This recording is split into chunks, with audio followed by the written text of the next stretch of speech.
ಜಗಜ್ಜನನಿ ಜಗನ್ಮಾತಾ ದೇವಿಯ ಚರಣಾರವಿಂದಗಳಲ್ಲಿ ಭಕ್ತಿಯ ನಮನಗಳನ್ನು ಸಮರ್ಪಿಸಿ, ಯಾವ ಗ್ರಂಥಕರ್ತರಾಗಿರುವ ಚಿದಾನಂದ ಅವಧೂತರ ಚರಣಾರವಿಂದಗಳಲ್ಲಿ ನಮಿಸಿ, ಇಂದಿನಿಂದ ಪ್ರಾರಂಭವಾಗಿ 9 ದಿನಗಳವರೆಗೆ ನವರಾತ್ರಿಯ ನಿಮಿತ್ತವಾಗಿ ಈ ಶ್ರೀ ದೇವಿ ಮಹಾತ್ಮೆಯ ಗ್ರಂಥದ ಪ್ರವಚನ ಕಾರ್ಯಕ್ರಮ ನಡೀತಾ ಇದೆ. ಈ ಪುಣ್ಯಮಯ ಕಾರ್ಯಕ್ರಮದಲ್ಲಿ ಭಾಗಿಗಳಾಗಿರುವ ತಮ್ಮೆಲ್ಲರಿಗೂ ಕೂಡ ವಂದನೆಗಳನ್ನು ತಿಳಿಸುತ್ತಾ, ನಮ್ಮ ಭಾರತೀಯ ಸಂಸ್ಕೃತಿಯಲ್ಲಿ ದೈವ ಉಪಾಸನೆ ಅಂತಕ್ಕಂಥದ್ದು ವೈವಿಧ್ಯಮಯವಾಗಿದೆ. ಅಲ್ಲದೆ ಭಾರತದಾದ್ಯಂತ ಪ್ರಾಂತೀಯ ಭಾಷೆಗಳಲ್ಲಿ, ಆಯಾಯ ಪ್ರಾಂತದ ಭಾಷೆಗಳಲ್ಲಿ ಆಯಾಯ ಭಾಷೆ ಬೇರೆ ಐತಿ, ಉಡುಗೆ ಬೇರೆ ಐತಿ, ಆಹಾರ ಬೇರೆ ಐತಿ. ಈ ರೀತಿಯಾಗಿ ವಿಹಾರ ಹಿಂಗೆ ವೈವಿಧ್ಯಮಯವಾಗಿ ಅದು ಕಂಡುಬರ್ತದೆ. ಅದಕ್ಕೆ ತಕ್ಕಂತೆಯೇ ಆ ದೈವ ಉಪಾಸನೆ ಕೂಡ ವೈವಿಧ್ಯಮಯವಾಗೈತೆ, ಅರ್ಥಾತ್ ಭಿನ್ನ ಭಿನ್ನವಾಗಿ ಕಂಡು ಬರ್ತಾ ಇದೆ. ಅಂದರೆ ಇಲ್ಲಿ ದೈವ ಉಪಾಸನೆಯನ್ನು ಜನರು, ಮನುಷ್ಯರು ದೇವತಾ ಉಪಾಸನೆಯನ್ನಾಗಲಿ, ಪೂಜಾದಿಗಳನ್ನಾಗಲಿ, ಆರಾಧನೆಗಳನ್ನಾಗಲಿ ಮಾಡ್ತಕ್ಕಂಥದ್ದು ನಾವು ನೋಡ್ತೀವಿ. ಯಾಕೆ ಮಾಡ್ತಾರೋ ಅಂತ ಪ್ರಶ್ನೆ ಬಂದರೆ, ಇಲ್ಲಿ ಜನರು ದೈವ ಆರಾಧನೆಯನ್ನು, ಪೂಜೆಯನ್ನು, ಅನುಷ್ಠಾನವನ್ನು ಯಾಕೆ ಮಾಡ್ತಾರೋ ಅಂದ್ರೆ ತಮ್ಮ ಇಷ್ಟಾರ್ಥಗಳನ್ನು ಪೂರೈಸುವುದಕ್ಕೋಸ್ಕರವಾಗಿ ಅವರು ಮಾಡ್ತಾ ಇದ್ದಾರೆ. ಅವರ ಇಚ್ಛೆಗಳನ್ನು, ಇಷ್ಟಾರ್ಥ ಅಂದ್ರೆ ಇಚ್ಛಾಕ ವಿಶೇಷೋ ಇಷ್ಟ ಕೈ ಅಂತ ಹೇಳ್ತಾರೆ. ಅವ್ರ ಇಚ್ಛೆಗೆ ಏನು ವಿಷಯ ಐತಿ ಅದು ಇಷ್ಟ, ಅವರ ಇಷ್ಟಗಳನ್ನು, ಇಷ್ಟಾರ್ಥಗಳನ್ನು ಅವರು ಪೂರೈಸಿಕೊಳ್ಳೋಕೆ ಏನು ಮಾಡ್ತಾರೆ? ದೇವತಾ ಉಪಾಸನೆಯನ್ನು ಮಾಡ್ತಾರೆ. ಭಗವಂತನ ನಾಮಸ್ಮರಣೆ, ಧ್ಯಾನ, ಪೂಜಾದಿಗಳನ್ನು ಮಾಡ್ತಾ ಇದ್ದಾರೆ. ಆ ಪೂಜೆಗಳು ಕೂಡ ಅನೇಕ ರೀತಿಯಿಂದ ಮಾಡಲ್ಪಡ್ತವೆ. ಆಮೇಲೆ ಎರಡನೇ ರೀತಿಯಲ್ಲಿ ಹೇಳಬೇಕಂದ್ರೆ, ಜೀವನದಲ್ಲಿ ನೆಮ್ಮದಿ, ಸುಖ, ಶಾಂತಿ ನಮ್ಮ ಬದುಕಿನಲ್ಲಿ ಉಂಟಾಗಲಿ ಅಂತೇಳಿ ದೈವತ ಉಪಾಸನೆಯನ್ನು ನಾವು ಮಾಡೋದನ್ನು ಕಂಡುಬರ್ತದೆ. ಮನುಷ್ಯ ಹುಟ್ಟಿನಿಂದ ಮರಣದವರೆಗೆ ಆಶಾಜೀವಿಯಾಗಿದ್ದಾನೆ. ನಾವು ಅವನು ಒಂದಿಲ್ಲ ಒಂದು ಆಶೆ ಅಂತಕ್ಕಂಥದ್ದು ಇದ್ದೇ ಇರ್ತದೆ. ಆದ್ದರಿಂದ ಮನುಷ್ಯನಿಗೆ ಆಶಾಜೀವಿ ಅಂತಾರೆ. ನೋಡ್ರಿ, ನೀವು ಯಾವುದೇ ಪಶು ಪಕ್ಷಿಗಳು ನಾಳೆಗೆ ಬೇಕು ಅಂತೇಳಿ ಆಹಾರ ಸಂಗ್ರಹಣೆಯನ್ನು ಮಾಡೋದನ್ನು ನಾವು ನೋಡಿಲ್ಲ. ಆದರೂ ಮನುಷ್ಯ ನಾಳೆಗಷ್ಟೇ ಅಲ್ಲ, ಮುಂದಿನ ವರ್ಷಕ್ಕಲ್ಲ, ಮತ್ತೇನು ನಮ್ಮ ಮಕ್ಕಳಿಗೆ, ಮರಿ ಮೊಮ್ಮಕ್ಕಳಿಗೆ ಬೇಕಲ್ಲಪ್ಪ ಅಂತೇಳಿ ಆಶಾವಾದಿ ಇಟ್ಟುಕೊಂಡು ಏನು ಮಾಡ್ತಾನ? ಅರ್ಥ ಕಾಮಗಳನ್ನು ನಿರಂತರವಾಗಿ ಅದರಲ್ಲೇ ನಿರತನಾಗಿಬಿಟ್ಟಿದ್ದಾನೆ. ಅಂದಮೇಲೆ ಇಲ್ಲಿ ಅರ್ಥ ಅಂದ್ರೆ ಜೀವನದ ಮಾಧ್ಯಮವಾಗಿರ್ತಕ್ಕಂಥ ದ್ರವ್ಯ ಸಂಪಾದನೆಯಲ್ಲಿ ಮನುಷ್ಯ ತೊಡಗಿದ್ದಾನೆ. ಕಾಮ ಅಂದ್ರೇನು? ಮನಸ್ಸಿನ ಇಚ್ಛೆಗಳನ್ನು ಪೂರೈಸಿಕೊಳ್ಳುವಿಕೆ. ಈ ರೀತಿಯಾಗಿ ಬದುಕಿನಲ್ಲಿ ಅರ್ಥ ಕಾಮಗಳ ಬೆನ್ನು ಹತ್ತಿ ಕೆಲವೊಂದು ಸಲ ಅನರ್ಥಕ್ಕೆ ಒಳಗಾಗ್ತಾ ಇದ್ದಾನೆ. ಅರ್ಥ ಕಾಮಗಳ ಬೆನ್ನು ಹತ್ತಿ ಮನುಷ್ಯ ಅನರ್ಥಕ್ಕೆ ಒಳಗಾಗ್ತಾ ಇದ್ದಾನೆ. ಇದನ್ನು ನೋಡಿ ಮಹಾತ್ಮರಾಗಿರ್ತಕ್ಕಂಥವರು ಏನು ಮಾಡ್ತಾರೆ ಅಂದ್ರೆ, ಧರ್ಮ ಮತ್ತು ಮೋಕ್ಷವನ್ನು ಆ ಕಡೆ ಗಮನ ಹರಿಸಬೇಕು. ಮನುಷ್ಯರು ಏನು ಮಾಡಬೇಕು? ಬರೀ ಅರ್ಥಕಾಮಗಳ ಬೆನ್ನೊತ್ತುವುದಲ್ಲ, ಧರ್ಮ ಮತ್ತು ಮೋಕ್ಷಗಳನ್ನು ಆ ಕಡೆ ಗಮನ ಹರಿಸಬೇಕು. ಅಲ್ಲದೇ ನಾವು ಭಾರತೀಯ ಸಂತ ಮಹಾತ್ಮರು ಕೂಡ ಇದನ್ನೇ ಮಾರ್ಗದರ್ಶನ ಮಾಡ್ತಾ ಇದ್ದಾರೆ. ನೀ ಅರ್ಥ ಸಂಪಾದನೆ ಮಾಡು, ಆದರೆ ಧರ್ಮಕ್ಕೆ ಅನುಸಾರವಾಗಿರಲಿ. ನೀ ಕಾಮನೆಗಳನ್ನು ಪೂರೈಸಿಕೋ, ಧರ್ಮಕ್ಕೆ ಅನುಸಾರವಾಗಿರಲಿ. ಈ ರೀತಿಯಾಗಿ ಅರ್ಥಕಾಮಗಳು ಧರ್ಮದ ಅನುಸಾರವಾಗಿದ್ದರೆ ನಿನಗೆ ಮೋಕ್ಷ ಅಂತಕ್ಕಂಥದ್ದು ಪ್ರಾಪ್ತಿಯಾಗ್ತದ ಅಂತೇಳಿ ಎಲ್ಲರ ಸಂತ ಮಹಾತ್ಮರ ಉದ್ದೇಶ ಕೂಡ ಇದು ಆಗಿದೆ, ಸದುದ್ದೇಶವಾಗಿದೆ. ಇಲ್ಲಿ ಶ್ರೀದೇವಿ ಮಹಾತ್ಮೆಯ ಒಂದು ಉಗಮ ಅಂದ್ರೆ ಈ ಯಾವ ರೀತಿ ಹಿಂದೆ ಸಾವರ್ಣಿಕೆ ಮನ್ವಂತರದಲ್ಲಿ ಮಾರ್ಕಂಡೇಯ ಋಷಿಗಳು ತಮ್ಮ ಶಿಷ್ಯರಾಗಿರ್ತಕ್ಕಂಥ ಕೌಷ್ಟುಕಿಗಳಿಗೆ ಹೇಳಿದರು. ಅದನ್ನು ಆ ದೇವಿಯ ಒಂದು ಶಕ್ತಿಯ ಒಂದು ಕಥೆಯನ್ನು ಸಂಸ್ಕೃತದಲ್ಲಿ ಸಪ್ತಶತಿ ಅಂತಕ್ಕಂಥ ಒಂದು ಗ್ರಂಥ ಐತಿ. ಸಪ್ತಶತಿ ಅಂತೇಳಿ ಗ್ರಂಥ ಐತಿ, ಅದನ್ನೇ ದೇವಿ ಮಹಾತ್ಮೆ ಅಂತೇಳಿ ಹೇಳ್ತಾ ಇದ್ದಾರೆ. ಆ ಹೆಸರಿನ ಗ್ರಂಥವನ್ನು ಬರೆಯಲಾಗಿದೆ. ಆ ಗ್ರಂಥಕ್ಕೆ ಕಥಾವಸ್ತುವನ್ನೇ ಇಟ್ಟುಕೊಂಡು ಇಲ್ಲಿ ಆಧಾರವಾಗಿರಿಸಿಕೊಂಡು ಶ್ರೀ ಚಿದಾನಂದ ಅವಧೂತರು ಕೂಡ ಏನು ಮಾಡಿದ್ದಾರೆ, ಈ ದೇವಿಯ ಒಂದು ಮಹಾತ್ಮೆ ಅಂತಕ್ಕಂಥದ್ದನ್ನು ಅವರು ಇಲ್ಲಿ ಬರೆದಿದ್ದಾರೆ. ಕನ್ನಡ ಭಾಷೆಯಲ್ಲಿ ಅವರು ಬರೆದಿದ್ದಾರೆ. ಅದು ಸಂಸ್ಕೃತದಲ್ಲಿ ಐತಿ. ಸಪ್ತಶತಿ ಅಂತೇಳಿ ಅದು ಸಂಸ್ಕೃತದಲ್ಲಿ ಐತಿ. ಇಲ್ಲಿ ಚಿದಾನಂದ ಅವಧೂತರು ಅದನ್ನು ಕನ್ನಡದಲ್ಲಿ ದೇವಿಯ ಮಹಾತ್ಮೆ, ದೇವಿಯ ಪುರಾಣ ಅಂತೇಳಿ ಅದಕ್ಕೆ ಹೆಸರಿಟ್ಟು ಅದನ್ನು ಬರೆದಿದ್ದಾರೆ. ಇದು ದೇವಿ ಪುರಾಣ ಅಂತಲೇ ಪ್ರಸಿದ್ಧ ಕೂಡ ಆಗಿದೆ. ಇಲ್ಲಿ ಈ ಗ್ರಂಥವನ್ನು ಚಿದಾನಂದ ಅವಧೂತರು 18 ಅಧ್ಯಾಯಗಳನ್ನಾಗಿ ವಿಂಗಡಣೆ ಮಾಡಿದ್ದಾರೆ. ಈ ಗ್ರಂಥದಲ್ಲಿ ಚಿದಾನಂದ ಅವಧೂತರು 18 ಅಧ್ಯಾಯಗಳನ್ನಾಗಿ ವಿಂಗಡಣೆ ಮಾಡಿದ್ದಾರೆ. ಅಲ್ಲದೆ ಇನ್ನೊಂದು ವಿಶೇಷ ಅಂದ್ರೆ ಫಲಶ್ರುತಿ ಅಂತಕ್ಕಂಥದ್ದನ್ನು ಪೀಠಿಕೆಯ ಅಧ್ಯಾಯದಲ್ಲೇ ಅಳವಡಿಸಿದ್ದು ಒಂದು ವಿಶೇಷ. ಆಮೇಲೆ ಈ ಪುರಾಣದಲ್ಲಿ ಬರ್ತಕ್ಕಂಥ 18 ಅಧ್ಯಾಯಗಳನ್ನು 3 ಚರಿತ್ರೆಗಳಾಗಿ ವಿಂಗಡಣೆ ಮಾಡಿದ್ದಾರೆ. ಒಂದು ಮೊದಲನೇದಾಗಿ ಪ್ರಥಮ ಚರಿತ್ರೆ, ಎರಡನೇದು ಮಧ್ಯಮ ಚರಿತ್ರೆ, ಮೂರನೇದು ಉತ್ತಮ ಚರಿತ್ರೆ ಅಂತೇಳಿ ಈ ದೇವಿಯ ಗ್ರಂಥವನ್ನು 3 ಚರಿತ್ರೆಗಳಾಗಿ ವಿಂಗಡಣೆ ಮಾಡಲಾಗಿದೆ. ಆ ಸಂಸ್ಕೃತದ ಕಾಳಿಕಾ ಪುರಾಣ ಅಥವಾ ಸಪ್ತಶತಿ ಅಂತೇಳಿ ಗ್ರಂಥ ಐತಲ್ಲ, ಆ ಗ್ರಂಥದಲ್ಲಿ ಕೂಡ 3 ಚರಿತ್ರೆಗಳನ್ನಾಗಿ ವಿಂಗಡಣೆ ಮಾಡಿದ್ದು ನಾವು ನೋಡ್ತಾ ಇದ್ದೀವಿ. ಅಲ್ಲದೇ ಅದರಲ್ಲಿ ಅರ್ಗಲ, ಕೀಲಕ, ಕವಚ ಅಂತೇಳಿ ಇತ್ಯಾದಿ ಸ್ತೋತ್ರಗಳನ್ನು ಕೂಡ ಆ ಸಪ್ತಶತಿಯಲ್ಲಿ ಹೇಳಲ್ಪಟ್ಟೈತೆ. ಅಲ್ಲಿ ಮೂರ್ತಿಯ ಒಂದು ರಹಸ್ಯವನ್ನು ಕೂಡ ಅಲ್ಲಿ ಹೇಳಿದ್ದಾರೆ. ಮುಖ್ಯವಾಗಿ 700 ಶ್ಲೋಕಗಳದಾವಲ್ಲಿ. ಎಲ್ಲಿ? ಸಪ್ತಶತಿಯಲ್ಲಿ. ಸಪ್ತಶತಿ ಅಂತ ಸಂಸ್ಕೃತ ಶಬ್ದ. ಸಪ್ತಶತಿ ಅಂದ್ರೆ 700. ಆ 700 ಶ್ಲೋಕಗಳಿಂದ ಅದು ಕೂಡೈತಿ. ಅಲ್ಲಿ ಫಲಶ್ರುತಿ ಇತ್ಯಾದಿಗಳನ್ನು ಸೇರಿಸಿದ್ರೆ 800 ಶ್ಲೋಕಗಳಾಗ್ತದೆ ಆ ಗ್ರಂಥದಲ್ಲಿ. ಅದನ್ನು ಈ ಗ್ರಂಥದಲ್ಲಿ ಚಿದಾನಂದ ಅವಧೂತರು ಏನು ಮಾಡಿದ್ದಾರೆ ಅಂದ್ರೆ ಆ ದೇವಿಯ ಒಂದು ಕಥೆಯನ್ನು ತಿಳಿಸ್ತಕ್ಕಂಥ 700 ಪದ್ಯ ಶ್ಲೋಕಗಳದಾವ ಇದರಲ್ಲಿ 700ಗಳದಾವ. ಆಮೇಲೆ ಸಪ್ತಶತಿ ಅಂತ ಏನು ಅದಕ್ಕೆ ಅನ್ವರ್ಥಕ ನಾಮ ಐತಿ. ಇದೇ ರೀತಿಯಲ್ಲಿ ಚಿದಾನಂದ ಅವಧೂತರು ಕನ್ನಡದಲ್ಲಿ 700 ಷಟ್ಪದಿಯಲ್ಲಿ ಬರೆದಾರ. ಭಾಮಿನಿ ಷಟ್ಪದಿ ಐತಲ್ಲ, ಆ ಷಟ್ಪದಿಯಲ್ಲಿ ಇವರು ಬರೆದಿದ್ದಾರೆ. ಮತ್ತು ಫಲಶ್ರುತಿಯನ್ನು ಹಿಡಿದುಕೊಂಡ್ರೆ ಈ ದೇವಿಯ ಗ್ರಂಥದಲ್ಲಿ ಕೂಡ 796 ಪದ್ಯಗಳದ. ಷಟ್ಪದಿಯಲ್ಲಿ ಏನು ಬರೆದಲ್ಲ, 796 ಪದ್ಯಗಳದವ. ಈ ಕಾರಣದಿಂದನೇ ಇಲ್ಲಿ ಕನ್ನಡದ ಸಪ್ತಶತಿ ಅಂತ ಕೂಡ ಈ ದೇವಿ ಪುರಾಣಕ್ಕೆ ಕರೆಯಬಹುದು ಅಂತ ಅಭಿಪ್ರಾಯ. ಇನ್ನು ಗ್ರಂಥದ ಆರಂಭವನ್ನು ಮಾಡೋಣ. ಶ್ರೀ ಚಿದಾನಂದ ಅವಧೂತ ಗುರು ಪರಬ್ರಹ್ಮಣೇ ನಮಃ.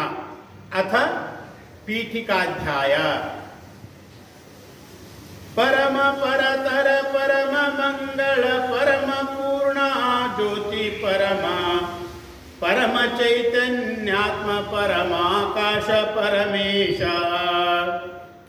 ಶರಣ ರಕ್ಷಕ ಸಕಲಭೀಷ್ಟವ ನಿರುತ ವೀವಾಯೋಧ್ಯ ಪುರವನು ಪೊರೆವರ ಚಿದಾನಂದ ಗುರು ಮಾಳ್ಕೆಮಗೆ ಮಂಗಳವಾ. ಇಲ್ಲಿ ಗ್ರಂಥಕರ್ತರಾಗಿರ್ತಕ್ಕಂಥ ಚಿದಾನಂದ ಅವಧೂತರು ಒಂದು ಗುರುವಿನ ಮಂಗಲವನ್ನು ಇಲ್ಲಿ ಮಾಡಿದ್ದಾರೆ ಅಂತ ಕಂಡು ಬರ್ತದೆ. ಯಾಕಂತ ಅಂದ್ರೆ ಇಲ್ಲಿ ಅತ್ಯಂತ ಪವಿತ್ರವಾಗಿರ್ತಕ್ಕಂಥ ಉತ್ತಮವಾಗಿರ್ತಕ್ಕಂಥ ದೇವನು ಒಳಗು ಹೊರಗು ಸರ್ವವನ್ನು ಬೆಳಗತಕ್ಕಂಥ ಪ್ರಕಾಶ ರೂಪನು, ಸರ್ವವನ್ನು ನಿರ್ವಿಕಾರಿ ರೂಪದಿಂದ ಶುದ್ಧ ಚಿತ್ರೂಪನು ಚಿದಾಕಾಶನು ಸರ್ವಕ್ಕೂ ಒಡೆಯನು ಎನಿಸ್ತಕ್ಕಂಥ ಶರಣಾಗತರನ್ನು ರಕ್ಷಿಸಿ ಎಲ್ಲರಿಗೂ ಬೇಕಾದ ಭಕ್ತಿ ಜ್ಞಾನ ವೈರಾಗ್ಯಾದಿಗಳನ್ನು ಕೊಡ್ತಕ್ಕಂಥ ಅಯೋಧ್ಯಪುರದ ಜನರನ್ನು ದರ್ಶನ ಸ್ಪರ್ಶನ ಸಂಭಾಷಣೆಗಳಿಂದ ರಕ್ಷಿಸ್ತಕ್ಕಂಥ ಶ್ರೇಷ್ಠ ಸದ್ಗುರು ಚಿದಾನಂದ ಗುರುಗಳು ನಮಗೆ ಕಲ್ಯಾಣವನ್ನುಂಟು ಮಾಡಲಿ ಅಂತೇಳಿ ಇಲ್ಲಿ ಬೇಡಿಕೊಂಡಿದ್ದಾರೆ. ಇಲ್ಲಿ ಮಂಗಲನೂ ಕೂಡ ಅಂತಾರೆ. ಏನಂತಾರ? ಯಾವುದೇ ಒಂದು ಗ್ರಂಥವನ್ನು ಆರಂಭ ಮಾಡಬೇಕಾದ್ರೆ ಮೊದಲು ಮಂಗಲವನ್ನು ಮಾಡಬೇಕು ಅಂತ. ಮಂಗಲ ಅಂತ ಯಾವುದು ಕರಿಬೇಕಾದ್ರೆ ಇಲ್ಲಿ ಚಿದಾನಂದ ಗುರುಮಾಳಿಗೆ ಯಮಗೆ ಮಂಗಳವ ಅಂತ ಹೇಳಿದ್ದಾರೆ. ನಮಗೆ ಆ ಚಿದಾನಂದ ಅವಧೂತರು ಮಂಗಳವನ್ನುಂಟು ಮಾಡಲಿ ಅಂತ ಹೇಳಿದ್ದಾರೆ. ಮಂಗಲ ಅಂತ ಯಾವುದಕ್ಕಂತಾರಂದ್ರೆ ಅಭಿಷ್ಟಾರ್ಥ ಸಿದ್ಧಿ ಮಂಗಲಂ ಅಂತ ಹೇಳ್ತಾರೆ. ನಮ್ಮ ಇಷ್ಟಾರ್ಥಗಳನ್ನು ಪೂರೈಸಿಕೊಳ್ಳುವುದಕ್ಕಾಗಿ ಮೊದಲು ಮಾಡತಕ್ಕಂಥ ಪ್ರಾರ್ಥನೆ ಅದು. ಆ ರೀತಿಯಾಗಿ ಇಲ್ಲೇನು ಪ್ರಾರ್ಥನೆ ಮಾಡಿದ್ದಾರೆ ಚಿದಾನಂದ ಅವಧೂತರು ಅಂದ್ರೆ, ನಮ್ಮ ಗುರುಗಳು ಚಿದಾನಂದ ಅವಧೂತರು ನಮಗೆ ಮಂಗಲವನ್ನುಂಟು ಮಾಡಲಿ ಅಂತೇಳಿ ಹೇಳಿದ್ದಾರೆ. ಇಲ್ಲಿ ಮಂಗಲದಲ್ಲಿ 3 ಪ್ರಕಾರವಾಗಿ ಹೇಳಲ್ಪಡ್ತದೆ. ಒಂದು ವಸ್ತು ನಿರ್ದೇಶ ರೂಪ ಮಂಗಲ, ಎರಡನೇದು ನಮಸ್ಕಾರ ರೂಪ ಮಂಗಲ, ಮೂರನೇದು ಆಶೀರ್ವಾದ ರೂಪ ಮಂಗಲ ಅಂತೇಳಿ ಮಂಗಲವನ್ನು 3 ಪ್ರಕಾರವಾಗಿ ವಿಂಗಡಣೆ ಮಾಡಲ್ಪಟ್ಟದ್ದು. ಇಲ್ಲಿ ಮಾಡಿರ್ತಕ್ಕಂಥ ಮಂಗಲ ಯಾವುದು ಅಂದ್ರೆ ಆಶೀರ್ವಾದ ರೂಪ ಮಂಗಲ ಅಂತ. ಅಲ್ಲಿ ಸತ್ಯ ವಸ್ತುವಿನ ಒಂದು ಪ್ರತಿಪಾದನೆ ಮಾಡತಕ್ಕಂಥದ್ದು ವಸ್ತು ನಿರ್ದೇಶ ರೂಪ ಮಂಗಲ. ಆಮೇಲೆ ನಮಸ್ಕಾರ ರೂಪ ಮಂಗಲ ಅಂದ್ರೆ ಅಲ್ಲಿ ಅಪ್ನೆ ನಿಕೃಷ್ಟತಾ ಕೇಳಿಯೇ ಅವ್ರ ಇಷ್ಟಕ್ಕೆ ಉತ್ಕೃಷ್ಟತಾ ಕೇಳಿಯೇ ಕರ್ನೇಕನ ನಮಸ್ಕಾರ ಅಂತಾರೆ. ತಾವು ದೊಡ್ಡವರು, ನಾನು ಸಣ್ಣವನು ಅಂತೇಳಿ ನಾನು ಭಾವನೆಯಿಂದೇನು ಮಾಡ್ತಕ್ಕಂಥ ಕ್ರಿಯೆ ಇದೆಯಲ್ಲ ಅದಕ್ಕೇನಂತಾರ ನಮಸ್ಕಾರ ಅಂತ. ಇಲ್ಲಿ ಆಶೀರ್ವಾದ ಅಂತಂದ್ರೆ ಏನಂದ್ರೆ ಆಶೀರ್ವಾದ ದಿಯಾ ಜಾಯ್ ಯಾ ಆಶೀರ್ವಾದ ಮಾಂಗಾ ಜಾಯ್, ಅದಕ್ಕೆ ಆಶೀರ್ವಾದ ಅಂತ. ಅಂದ್ರೆ ಆಶೀರ್ವಾದವನ್ನು ಬೇಡಬಹುದು ಅಥವಾ ಆಶೀರ್ವಾದವನ್ನು ಮಾಡಬಹುದು. ಈ ರೀತಿಯಾಗಿ ಇದಕ್ಕೆ ಆಶೀರ್ವಾದ ರೂಪ ಮಂಗಲ ಅಂತ ಹೇಳ್ತಾರೆ. ಈ ರೀತಿಯ ಮಂಗಳವನ್ನು ಯಾಕೆ ಮಾಡಬೇಕು? ಯಾಕೆ ಮಾಡಬೇಕಂದ್ರೆ ಸಂಪ್ರದಾಯದ ರಕ್ಷಣೆಗಾಗಿ ಮಂಗಲವನ್ನು ಮಾಡಬೇಕು. ಯಾವುದೇ ಒಂದು ಶುಭ ಕಾರ್ಯವನ್ನು ಮಾಡುವಲ್ಲಿ ಮಂಗಲವನ್ನು ಮಾಡ್ತಾ ಇದ್ದಾರೆ, ಸಂಪ್ರದಾಯದ ರಕ್ಷಣೆಗಾಗಿ. ಅಲ್ಲದೆ ಇನ್ನೊಂದು ಮುಖ್ಯವಾಗಿ ಚಿತ್ತದ ಏಕಾಗ್ರತೆಗಾಗಿ ಮಂಗಲವನ್ನು ಮಾಡಬೇಕು. ಈ ದೇವಸ್ಥಾನದಲ್ಲಿ ಪ್ರವೇಶ ಮಾಡೋದಕ್ಕಿಂತ ಮೊದಲ ಏನು ಮಾಡ್ತೀರಿ ನೀವು? ದೇವಸ್ಥಾನದೊಳಗೆ ಗರ್ಭಗುಡಿಯಲ್ಲಿ ಪ್ರವೇಶ ಮಾಡೋದಕ್ಕಿಂತ ಮೊದಲು ಏನು ಮಾಡ್ತೀರಿ? ವಸ್ತಿನಿಗೆ ನಮಸ್ಕಾರ. ವಸ್ತಿನಿಗೆ ನಮಸ್ಕಾರ ಮಾಡಿ ಏನು ಮಾಡ್ತೀರಿ? ಗಂಟಿ ಬಾರಿಸ್ತೀರಿ. ನೀವು ಗಂಟಿ ಬಾರಿಸ್ತಿರಲ್ಲ, ಗಂಟಿ ಯಾಕೆ ಬಾರಿಸ್ತಾರ? ಒಬ್ಬೊಬ್ರು 4-5 ಸಲ ಬಾರಿಸ್ತಾರ. ಅದನ್ನು ಒಂದೇ ಸಲ ಬಾರಿಸ್ಬೇಕು. ನೋಡ್ರಿ, ನೀವು ಪರೀಕ್ಷೆ ಮಾಡ್ರಿ. ಒಂದು ಸಲ ಗಂಟಿ ಬಾರಿಸಿದ ಕೂಡಲೇ ಅದು ಢಣ್ ಅಂತ ಏನು ಮಾಡ್ತದ? ಅದು ತಾರ ಹಿಡಿತದ. ಗಂಟೆಯಲ್ಲಿ ತಾರತ್ವ, ತಬಲಾದಲ್ಲಿ ಮಂದತ್ವ ಶಬ್ದ ಇದ್ದದು. ಹಂಗ ಅದು ತಾರತ್ವ ಅಂತಕ್ಕಂಥದ್ದು ಹೆಂಗೆ ಗಂಟಿ ಬಾರಿಸಿದ ಕೂಡಲೇ ಡಣ್ ಅಂತ ಹೆಂಗೆ ಒಂದು ನಾದ ಹಿಡಿತದೋ ಹಂಗೆ ನಮ್ಮ ಮನಸ್ಸು ಕೂಡ ಇಲ್ಲಿ ಬರೋದಕ್ಕಿಂತ ಮೊದಲ ನಮ್ಮ ಚಿತ್ತ ಮನಸ್ಸು ಆ ಕಡೆ ಈ ಕಡೆ ಚಲ್ಲಾಪಿಲ್ಲಿ ಆಗಿರ್ತದೆ, ಅನೇಕ ವಿಚಾರಗಳನ್ನು ಮಾಡ್ತಾ ಇರ್ತದೆ. ಅಂಥ ಮನಸ್ಸನ್ನ ಅದ್ರ ನಾದ ಹೆಂಗೆ ಡಣ್ ಅಂತೇಳಿ ಏಕನಾದ ಹಿಡಿತದೋ ಹಂಗೆ ನಮ್ಮ ಮನಸ್ಸಿನ ವಿಚಾರಗಳು ಕೂಡ ಬಿಟ್ಟು ಮನಸ್ಸು ಏಕಾಕಾರ ಆಗಬೇಕು ಅಂತ ಅದು ತಾತ್ಪರ್ಯದಿಂದ ಗಂಟೆಯನ್ನು ಬಾರಿಸ್ತಾರೆ. ಅಂತೇಳಿನೇ ಚಿತ್ತದ ಏಕಾಗ್ರತೆಗಾಗಿ ಕೂಡ ಮಂಗಲವನ್ನು ಮಾಡಲ್ಪಡ್ತದ. ಆದ್ದರಿಂದ ಇಲ್ಲಿ ಚಿದಾನಂದ ಅವಧೂತರು ಮೊದಲನೇ ಪೀಠಿಕಾ ಅಧ್ಯಾಯದ ಮೊದಲನೇ ಒಂದು ಪದ್ಯದಿಂದ ಏನು ಮಾಡಿದ್ದಾರೆ ಅಂದ್ರೆ ಆಶೀರ್ವಾದ ರೂಪ ಮಂಗಲವನ್ನು ಇಲ್ಲಿ ಮಾಡಿದ್ದಾರೆ ಅಂತೇಳಿ ಕಂಡು ಬರ್ತದೆ. ಇನ್ನು 2ರಿಂದ 6ರವರೆಗೆ 2ನೇ ಪದ್ಯದಿಂದ 6ನೇ ಪದ್ಯದವರೆಗೆ ಏನು ಮಾಡಿದ್ದಾರೆ ಅಂದ್ರೆ ಅನುಬಂಧ ಚತುಷ್ಟಯಗಳನ್ನು ಹೇಳಿದ್ದಾರೆ ಅಂತ ಕಂಡು ಬರ್ತದೆ. ಶಾಸ್ತ್ರದಲ್ಲಿ ಅನುಬಂಧ ಚತುಷ್ಟಯಗಳು ಅಂತ ಹೇಳ್ತಾರೆ. ಗ್ರಂಥ ಪ್ರಯೋಜಕ ಜ್ಞಾನ ವಿಷಯ ಅನುಬಂಧ ಅಂತ ಹೇಳ್ತಾರೆ. ಅಂದ್ರೆ ಸ್ವವಿಷಯಕ ಜ್ಞಾನದ್ವಾರ ಪ್ರವರ್ತಕ ಶಾಸ್ತ್ರ ಪ್ರವರ್ತಕ ಅನುಬಂಧ ಅಂತ ಕೂಡ ಹೇಳಲ್ಪಡ್ತದೆ. ಅಂದ್ರೆ ಗ್ರಂಥದಲ್ಲಿ ನಾವು ಪ್ರವೃತ್ತಿ ಆಗಬೇಕಾದ್ರೆ ನಾವೇನು ಮಾಡ್ತೀವಿ? ಪ್ರಯೋಜನವನ್ನು ನೋಡ್ತೀವಿ, ಹೌದಿಲ್ಲ? ಏನು ಲಾಭ ಐತಿ? ನಮಗೆ ಇದನ್ನ ಗ್ರಂಥ ಓದ್ರಿ ಅಂತ ಹೇಳಿದ್ರು. ದೇವಿ ಪುರಾಣವನ್ನು ನವರಾತ್ರಿಯಲ್ಲಿ ನೀವು ಓದ್ರಿ. ಇದು ಓದೋದ್ರಿಂದ ಏನಾಗ್ತೈತಿ ಕೇಳ್ತಿರಲ್ಲ ನೀವು? ಯಾಕಂದ್ರೆ ಮನುಷ್ಯ ಪ್ರಯೋಜನ ಮನುದ್ದಿಶ್ಯ ಮಂದೋಪಿ ನ ಪ್ರವರ್ತತೆ. ಎಂಥ ಮಂದ ಬುದ್ಧಿ ಮನುಷ್ಯನಾದರೂ ಕೂಡ ಅವನು ಲಾಭ ಇರಲಾರ್ದ, ಪ್ರಯೋಜನ ಇರಲಾರ್ದ ಏನೂ ಕೆಲಸ ಮಾಡೋದಿಲ್ಲ. ಈ ಸಾಮಾನ್ಯವಾಗಿ ಒಂದು ಹುಡುಗನ ನೀವು ಬಜಾರಕ್ಕೆ ಕಳಿಸ್ರಿ, ಅಂಗಡಿಗೆ ಏನಾದರೂ ತೊಗೊಂಬಾರಪ್ಪ ಅಂತ ಹೇಳಿದ್ರೆ ಅವಾಗ ಏನಂತ ನಾವ ನನಗೆ ಎಷ್ಟು ಕೊಡ್ತಿದ್ರು ಹಾಗಂತ, ನನಗೇನನ್ನು ಕೊಡೋದು 2 ರೂಪಾಯಿ ಕೊಡು ನನಗಂತ ನಾವ ಮಕ್ಕಳು ಅಂತಾರಲ್ಲ. ಹಂಗ ಆ ಗ್ರಂಥದಲ್ಲಿ ಪ್ರವೃತ್ತಿ ಆಗಬೇಕಾದ್ರೆ ಪ್ರಯೋಜನ ಏನು, ವಿಷಯ ಏನು ಅಂತಕ್ಕಂಥದ್ದನ್ನು ಅದರಲ್ಲಿ ಹೇಳಲ್ಪಡ್ತದಲ್ಲ, ಅದಕ್ಕೆ ಅನುಬಂಧ ಅಂತ ಹೇಳ್ತಾರೆ. ಅವು ಅನುಬಂಧ ಚತುಷ್ಟಯಗಳು ಅಂತ ಶಾಸ್ತ್ರದಲ್ಲಿ ಹೇಳ್ತಾರೆ. ಚತುಷ್ಟಯ ಅಂದರೆ 4, ಅನುಬಂಧ ಅಂದರೆ ಅದ್ರ 4 ರೀತಿಯಿಂದ ಹೇಳಲ್ಪಡ್ತದೆ. ಅಧಿಕಾರಿ, ವಿಷಯ, ಪ್ರಯೋಜನ, ಸಂಬಂಧ ಅಂತೇಳಿ 4 ಪ್ರಕಾರವಾಗಿರ್ತಕ್ಕಂಥ ಅನುಬಂಧಗಳನ್ನು ಇಲ್ಲಿ ಹೇಳಿದ್ದಾರೆ. ಒಂದನೇದು ಅಧಿಕಾರಿ. ಅಧಿಕಾರಿ, ಪ್ರತಿಯೊಂದಕ್ಕೂ ಅಧಿಕಾರಿ ಬೇಕು ಅಂದ್ರೆ ಅಲ್ಲಿ ಅದು ಪ್ರಯೋಜನ ಸಿದ್ಧಿಸ್ತೈತಿ. ಮುಂದೆ ಅಧಿಕಾರ ಇರಲಾರ್ದ್ರೆ ಪ್ರಯೋಜನ ಅಲ್ಲಿ ಸಿದ್ಧಿಸುವುದಿಲ್ಲ. ಅಧಿಕಾರಿ ಅಂತ ಯಾರಿಗೆ ಅನ್ಬೇಕು? ಅಧಿಕಾರಿ ಅಂದ್ರೆ ಯಾರು?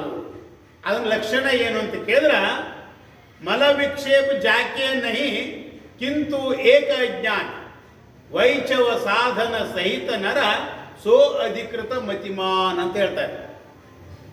ಅಂದ್ರೆ ಯಾವುದಕ್ಕೆ ಅಧಿಕಾರಿ ಲಕ್ಷಣ ಇದು? ಮೋಕ್ಷಕ್ಕೆ. ಮೋಕ್ಷ ಅಂತಕ್ಕಂಥ ಪರಮ ಪುರುಷಾರ್ಥವನ್ನು ಪ್ರಾಪ್ತಿ ಮಾಡಿಕೊಳ್ಬೇಕಾದ್ರೆ ಅಧಿಕಾರಿ ಯಾರು ಅಂದ್ರೆ ಆ ಅಧಿಕಾರಿ ಲಕ್ಷಣ.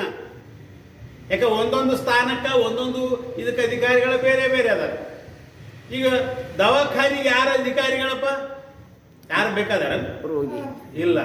ಯಾವನಿಗೆ ರೋಗ ಐತಿ ಆ ರೋಗ ನಿವೃತ್ತಿ ಮಾಡ್ಕೊಳ್ಬೇಕಂತೇಳಿ ಅವನೇನು ಮಾಡ್ತಾನ? ದವಾಖಾನೆಗೆ ಹೋಗ್ತಾನೆ. ಅಂತೇಳಿನೇ ದವಾಖಾನೆಗೆ ಅಧಿಕಾರಿ ರೋಗಿ. ಹಾಗಾದ್ರೆ ಹೋಟೆಲ್ಗೆ ಅಧಿಕಾರಿ ಯಾರು? ಹೋಟೆಲ್ಗೆ ಹೋಗ್ಬೇಕಾದ್ರೆ ಹೋಟೆಲ್ಗೆ ಅಧಿಕಾರಿ ಯಾರಂತಂದ್ರೆ ಯಾವನಿಗೆ ಹಸಿವಾಗೈತಿ ಅವನು ಅಂತೀರಿ, ಹೌದು? ಹಸಿವಿದ್ದವನು ಮತ್ತು ಹೋಟೆಲ್ಗೆ ಹೋಗ್ತಾನಂತ ನೀವು ಅಂತೀರಿ. ಹಸಿವು ಅಲ್ಲಿ ಭಿಕ್ಷುಕನಿಗೇ ಆಗೈತಿ, ಅವನು ಹೋಟೆಲ್ಗೆ ಅಧಿಕಾರಿ ಆಗಂಗಿಲ್ಲವ.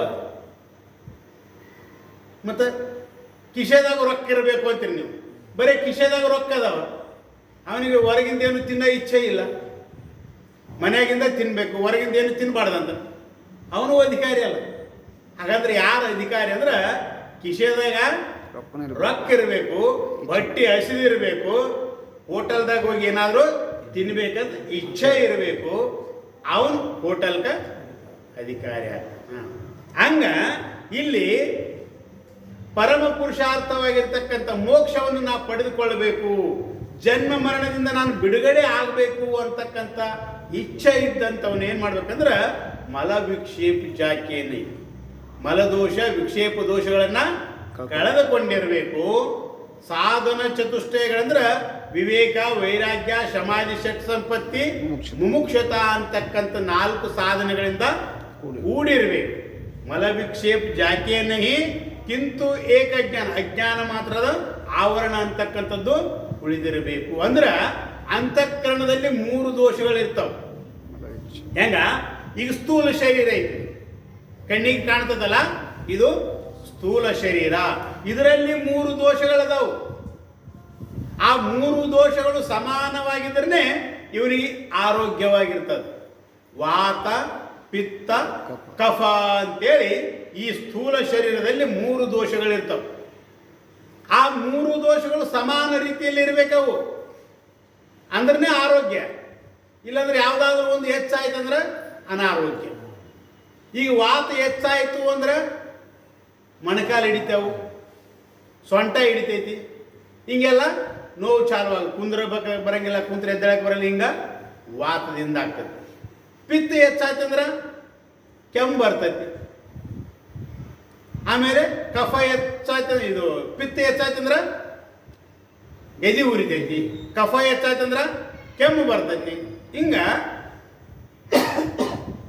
ಇವು 3 ದೋಷಗಳಲ್ಲಿ ವ್ಯತ್ಯಾಸ ಆಯ್ತಂದ್ರೆ ಹೆಂಗ ಅನಾರೋಗ್ಯ ಆಗ್ತದೋ, ಇವು 3 ದೋಷಗಳು ಸಮಾನ, ಅವಾಗಿದ್ರು ಆರೋಗ್ಯ ಇರ್ತೈತಿ. ಹಂಗ ಅಂತಃಕರಣದಲ್ಲಿ ಅರ್ಥಾತ್ ಸೂಕ್ಷ್ಮ ಶರೀರದಲ್ಲಿ ಅಲ್ಲಿ 3 ದೋಷಗಳಿರ್ತಾವೆ. ಇವು ವಾತ ಪಿತ್ತ ಕಫ ಅಲ್ಲ, ಮಲದೋಷ, ವಿಕ್ಷೇಪ ದೋಷ, ಆವರಣ ದೋಷ ಅಂತೇಳಿ 3 ದೋಷಗಳನ್ನು ಹೇಳಲ್ಪಟ್ಟದ್ದು ಶಾಸ್ತ್ರದಲ್ಲಿ. ಆ 3 ದೋಷಗಳನ್ನು ಕಳ್ಕೋಬೇಕು, ಅವಾಗ ಅವನು ಅಧಿಕಾರಿ ಆಗ್ತಾನೆ. ಮಲ ವಿಕ್ಷೇಪ ಜಾತಿ ಏನಂದ್ರೆ ಮಲದೋಷ, ವಿಕ್ಷೇಪ ದೋಷ, ಆವರಣ ದೋಷ ಅಂತ 3 ಇರ್ತಾವು. 3 ಕಳ್ಕೋಬೇಕು ಅವ. ಆದ್ರೆ 3 ಕಳ್ಕೋಬೇಕಂದ್ರೆ 2 ಸ್ವಂತ ಕಳ್ಕೊಲಕ್ಕೆ ಬರ್ತೈತೆ ಅವನಿಗೆ. ಮಲದೋಷವನ್ನ, ವಿಕ್ಷೇಪ ದೋಷವನ್ನು ಸ್ವಂತ ಕಳ್ಕೋಬಹುದು, ಸ್ವಂತ ಪ್ರಯತ್ನದಿಂದ ಸಾಧನೆ ಮಾಡಿ ಕಳ್ಕೋಬಹುದು. ಆದ್ರೆ ಆವರಣ ದೋಷ ಮಾತ್ರ ಸ್ವಂತ ಕಳ್ಕೊಳ್ಳಕ್ಕೆ ಬರಂಗಿಲ್ಲ, ಅದು ಗುರುವಿನ ಹತ್ರ ಹೋಗ್ಬೇಕು. ಗುರುಗಳ ಉಪದೇಶದಿಂದ ಅನ್ನೋದು ಆವರಣ ದೋಷ ನಿವೃತ್ತಿ ಆಗ್ತತಿ. ಆದ್ದರಿಂದ ಇಲ್ಲಿ ಏನು ಹೇಳಿದ್ರೆ ಅಧಿಕಾರಿ ಯಾರಂದ್ರೆ ಮಲವಿಕ್ಷೇಪ ಜಾಕೆಯನ್ನಹಿ ಕಿಂತು ಏಕ ಅಜ್ಞಾನ ವೈಚವ ಸಾಧನ ಸಹಿತ ನರ ಸೋ ಅಧಿಕೃತ ಮಧ್ಯಮ. ಮಲದೋಷ ವಿಕ್ಷೇಪ ದೋಷಗಳನ್ನು ಕಳ್ಕೊಂಡಿರಬೇಕು, ಆವರಣ ದೋಷವನ್ನು ಉಳಿದಿರಬೇಕು, 4 ಸಾಧನೆಗಳಿಂದ ಕೂಡಿರಬೇಕು. ಅಂಥವನಿಗೆ ಇಲ್ಲಿ ಯಾವುದಕ್ಕೆ ಅಧಿಕಾರಿವ? ಬ್ರಹ್ಮಜ್ಞಾನಕ್ಕೆ ಅಧಿಕಾರಿ, ಪರಮ ಪುರುಷಾರ್ಥವಾಗಿರತಕ್ಕಂಥ ಮೋಕ್ಷವನ್ನು ಹೊಂದಲಿಕ್ಕೆ ಅಧಿಕಾರಿ ಇವನು ಅಂತ ಹೇಳಿದ್ದಾರೆ. ಆ ಅಧಿಕಾರಿ ಇಲ್ಲಿ ಬೇಕಾಗಿಲ್ಲ ನಮಗ. ಇಲ್ಲಿ ನಾವೇನು ಮಾಡಕತ್ತೀವಿ? ದೇವಿ ಪುರಾಣವನ್ನು ನಡೆಸಿ. ಈ ದೇವಿ ಪುರಾಣ ಗ್ರಂಥಕ್ಕೆ ಅಧಿಕಾರಿ ಯಾರು ಅಂತ ಕೇಳಿದ್ರೆ ಇಹಪರ ಕಾಮ್ಯ ಉಳ್ಳವನಾಗಿರ್ಬೇಕು. ಅವನು ಏನಿರಬೇಕು? ಇಹಲೋಕದಾಗಲಿ ಪರಲೋಕದಾಗಲಿ ಕಾಮನೆಗಳ ಅವನಲ್ಲಿ ಇರಬೇಕು. ಅಲ್ಲದೇ ಆ ದೇವಿಯಲ್ಲಿ ಪ್ರೇಮ ರೂಪ ಭಕ್ತಿ ಉಳ್ಳವನಾಗಿರಬೇಕು. ಅವನು ಭಕ್ತಿ ಉಳ್ಳವನಾಗಿರಬೇಕು. ಅವರ ಅಧಿಕಾರಿಗಳು ಅಂತ ಹೇಳಲ್ಪಡ್ತದೆ. ಆಮೇಲೆ ವಿಷಯ ಅಂದುಕೊಳ್ಳೇನೆ ಶಬ್ದ ಸ್ಪರ್ಶ ರೂಪರಸಗಂಧ ಈ ವಿಷಯ ಅಲ್ಲ.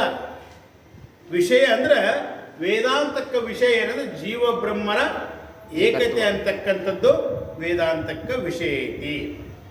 ಹಾಗಾದ್ರೆ ಇಲ್ಲಿ ಈ ದೇವಿಯ ಒಂದು ಗ್ರಂಥಕ್ಕೆ ವಿಷಯ ಏನು ಅಂತ ಕೇಳಿದ್ರೆ ಸಚ್ಚಿದಾನಂದ ಸ್ವರೂಪಳಾಗಿರ್ತಕ್ಕಂಥ ಆ ಜಗನ್ಮಾತೆಯಾದ ಶ್ರೀ ದೇವಿಯ ಮಹಿಮಾ ರೂಪ ಚರಿತ್ರೆಯೇ ಇಲ್ಲಿ ಗ್ರಂಥಕ್ಕ ವಿಷಯ ಆಗೈತಿ.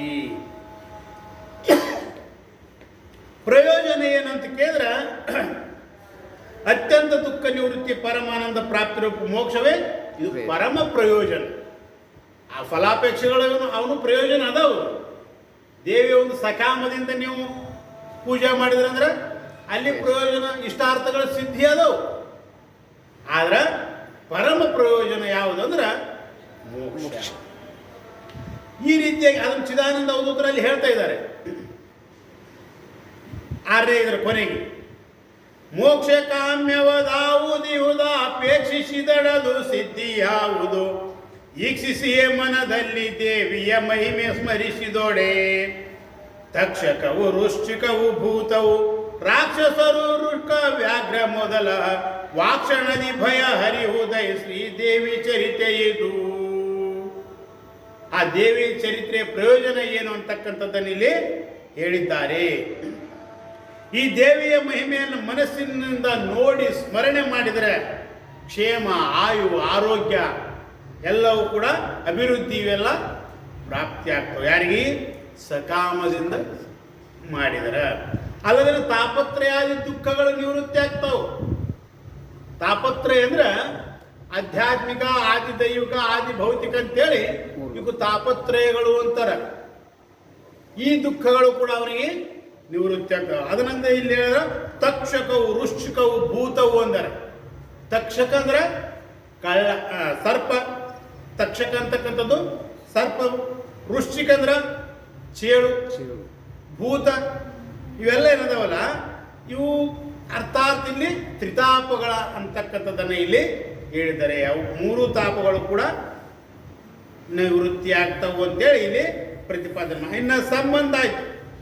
ಸಂಬಂಧ ಪ್ರಯೋಜನ, ಅಧಿಕಾರಿ ನೋಡಿದ್ವಿ, ವಿಷಯ ನೋಡಿದ್ವಿ, ಪ್ರಯೋಜನ ನೋಡಿದ್ವಿ. ನಾಲ್ಕನೇದು ಯಾವುದು? ಸಂಬಂಧ.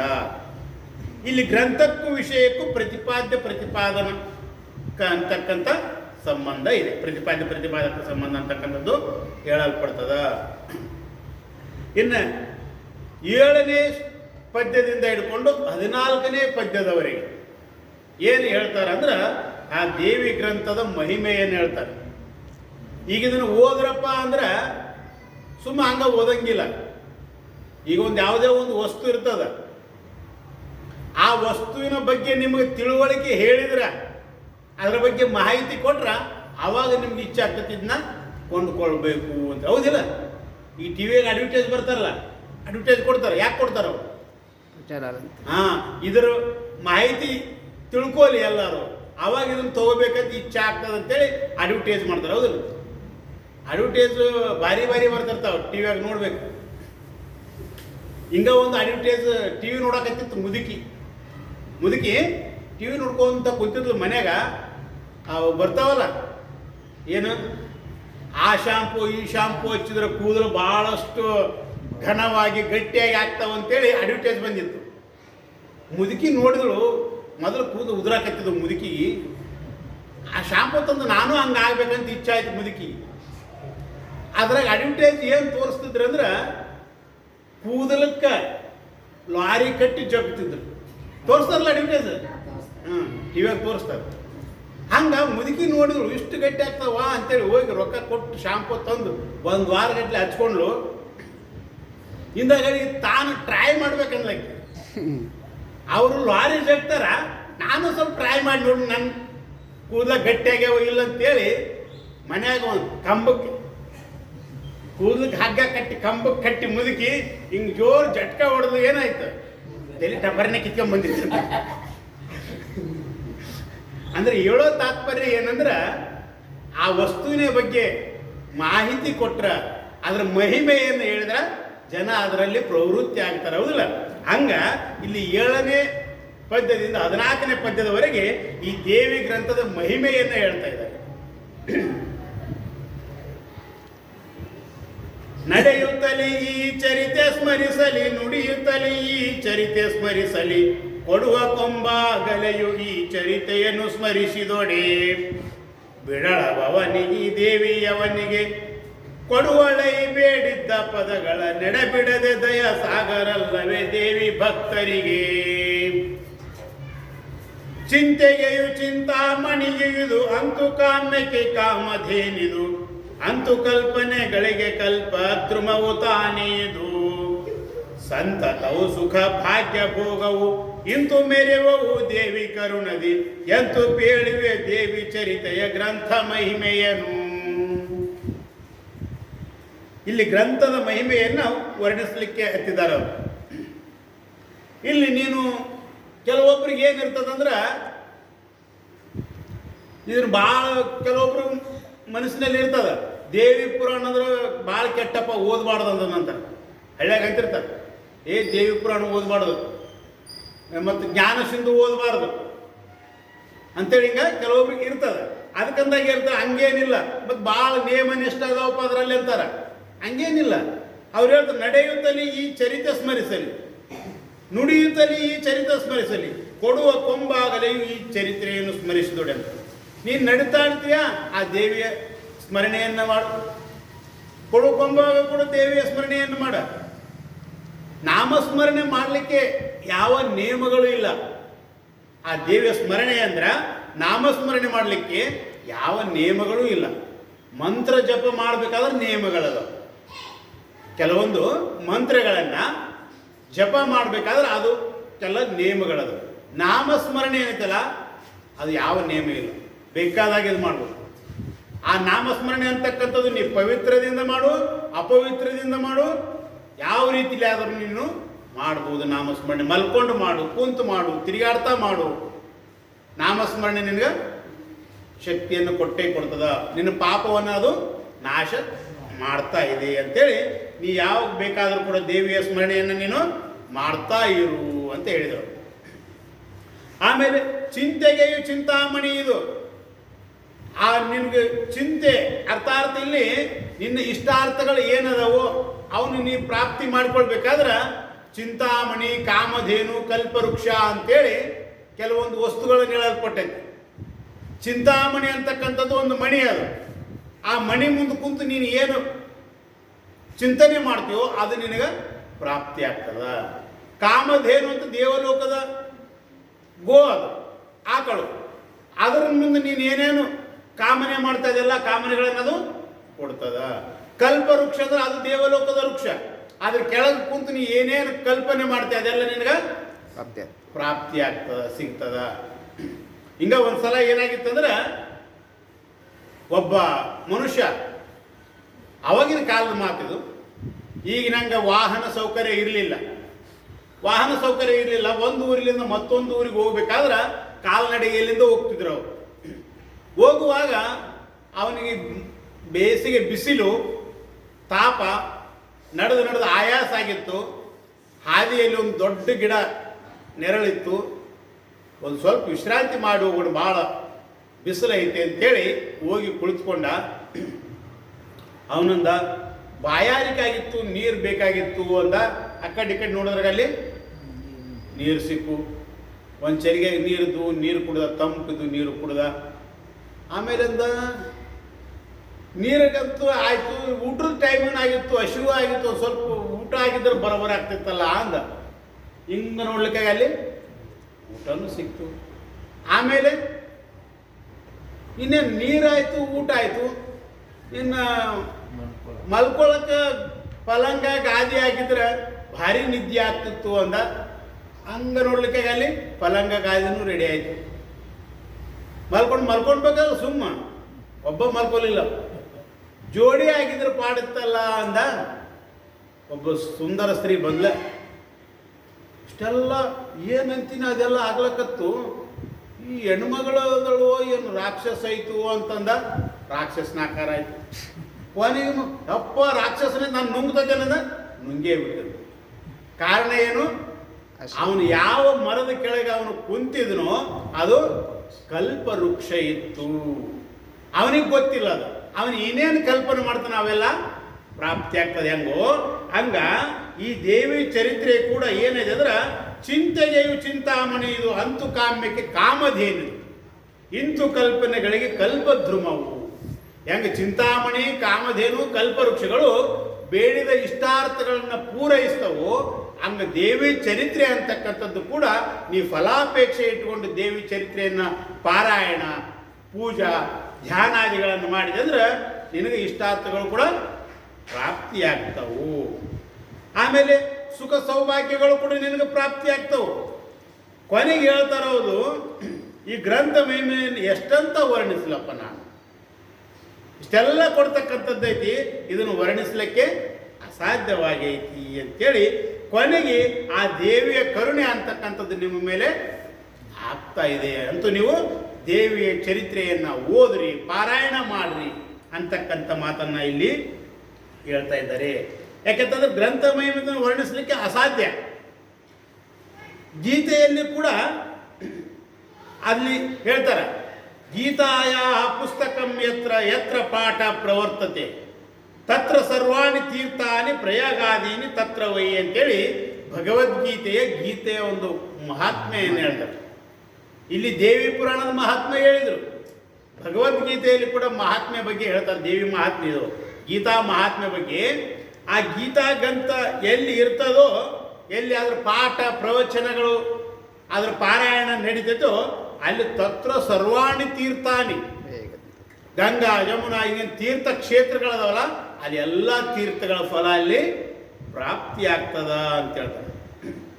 ಅಂಥ ಒಂದು ಗ್ರಂಥಗಳನ್ನು ಪಾರಾಯಣ ಓದೋದ್ರಿಂದ ಈ ರೀತಿಯಾಗಿ ಪುಣ್ಯ ಪ್ರಾಪ್ತಿ ಆಗ್ತದೆ.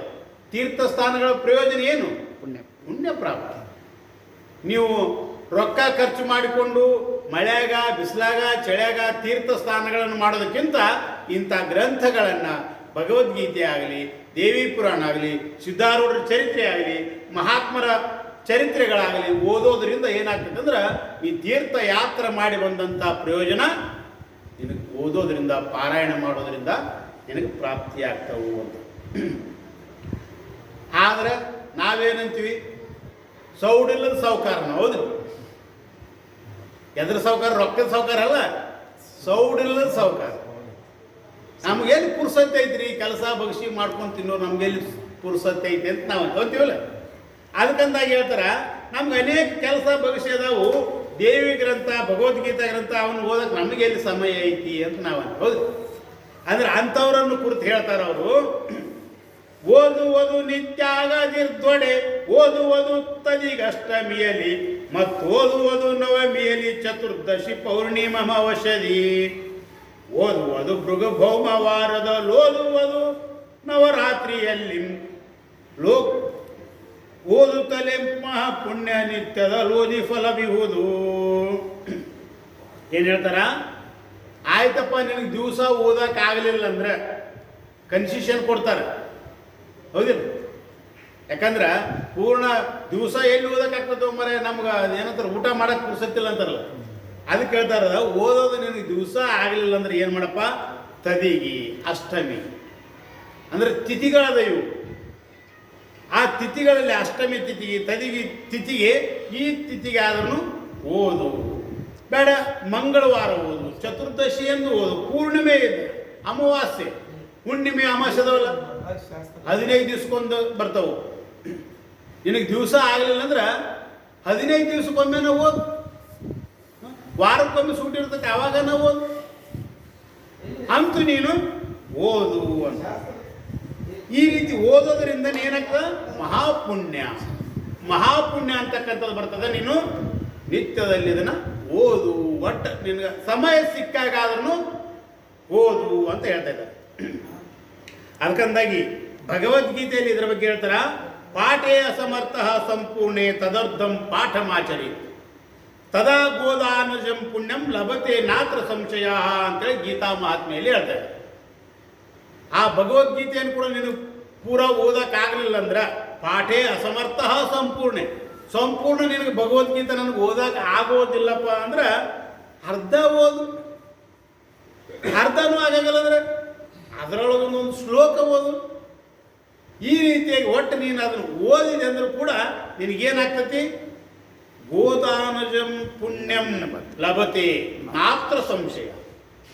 ನೀ ಭಗವದ್ಗೀತೆಯನ್ನು ದಿವಸ ಒಂದು ಸ್ವಲ್ಪ ಓದೋದು ಪ್ರಾಕ್ಟೀಸ್ ಇಟ್ಕೊಂಡೆ ಅಂದ್ರೆ, ಈಗ ರೊಕ್ಕ ಖರ್ಚು ಮಾಡಿ ಗೋದಾನ ಮಾಡ್ತಾರಲ್ಲ, ಆವಾಗಿನ ಸಮಯದಲ್ಲಿ ಭಾಳಷ್ಟು ಸಂಪತ್ತು ಅಂದ್ರೆ ಗೋವುಗಳೇ ಇದ್ದು ಅಂಥೇಳಿ ಗೋದಾನ ಮಾಡ್ತಿದ್ರು, ಆಕಳಗಳನ್ನು ದಾನ ಕೊಡ್ತಾರೆ. ಈಗಲೂ ಕೊಡ್ತಾರೆ, ಶ್ರೀಮಂತರು ಇದ್ದರು ಗೋದಾನವನ್ನು ಮಾಡ್ತಾರೆ. ಹಂಗ ಒಂದು ಆಕಳವನ್ನು ದಾನ ಮಾಡಿದರೆ ಎಷ್ಟು ಫಲ ಪ್ರಾಪ್ತಿ ಆಗ್ತದೋ ಅಷ್ಟು ಭಗವದ್ಗೀತೆಯನ್ನು ನೀನು ಓದಿದ್ರೆ ಪುಣ್ಯ ಪ್ರಾಪ್ತಿ ಆಗ್ತದ. ಇದರಲ್ಲಿ ಏನು ಸಂಶಯ ಪಡಬೇಡ ನೀನು ಅಂತೇಳಿ ಅಲ್ಲಿ ಗೀತಾ ಮಾತಿನಲ್ಲಿ ಕೂಡ ಹೇಳಿದ್ರ. ಹಂಗ ಇಲ್ಲಿ ನೀನು ದೇವಿ ಚರಿತ್ರೆಯನ್ನು ನೀನು ಒಟ್ಟು ಓದು, ನಿನಗೆ ಮಹಾಪುಣ್ಯ ಅಂತಕ್ಕಂಥದ್ದು ಪ್ರಾಪ್ತಿಯಾಗ್ತದ, ಸಿಗ್ತದ ಅಂತೇಳಿ ಹೇಳ್ತಾರೆ.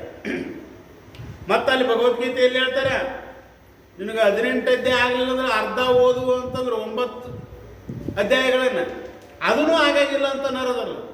9 ಅಧ್ಯಾಯ ಅಂದ್ರೂ ಭಾಳ ಆಯಿತು. ಅದಕ್ಕೆ ಹೇಳ್ತಾ ಇರೋದು, ಅಧ್ಯಾಯಂ ಶ್ಲೋಕಪಾದಮ್ವ ನಿತ್ಯಂ ಇಹ ಪಠತಿ ನರ. ನೀನು 9 ಅಧ್ಯಾಯನೂ ಆಗಾಗಿಲ್ಲ ಅಂದ್ರೆ 1 ಅಧ್ಯಾಯ ಓದು.